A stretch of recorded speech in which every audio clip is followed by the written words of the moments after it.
প্রিয় দর্শক, আসসালামু আলাইকুম। আশা করি আপনারা সবাই অনেক বেশি ভালো আছেন।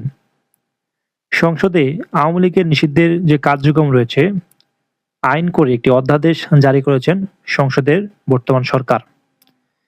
তারই প্রেক্ষিতে বাংলাদেশের যে বর্তমান অবস্থা এবং আওয়ামী লীগের যে লাজুক অবস্থা, তারপরও আওয়ামী লীগের যে অঙ্গ সংগঠন রয়েছে, তারা কিন্তু তার প্রতিবাদে উত্তরা, আগারগাঁও সহ বাংলাদেশের বিভিন্ন জায়গায় একটি বিক্ষোভ মিছিল করেছেন তার প্রতিবাদে।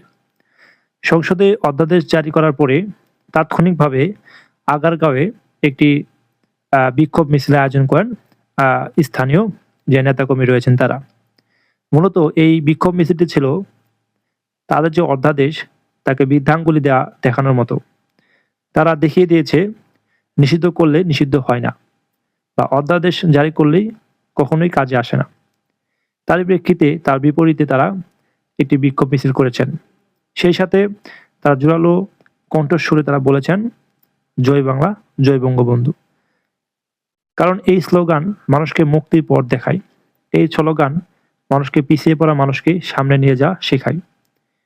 সেই জন্য এই স্লোগানটি তারা বারবার উচ্চারণ করেছেন এবং এই তাৎক্ষণিক বিক্ষোভ মিছিল প্রমাণ করে আনাচে কানাচে সকল প্রকার আওয়ামী লীগের যে কর্মী সমর্থক রয়েছেন তারা জীবনকে বাজি রেখে জেল জুলুমকে তোয়াক্কা না করে তারা রাজপথে থাকবে এবং সামনের দিনগুলো তারা পার করবে, এমনই হুঁশিয়ারি দিয়েছেন সেখানকার স্থানীয় নেতাকর্মীরা।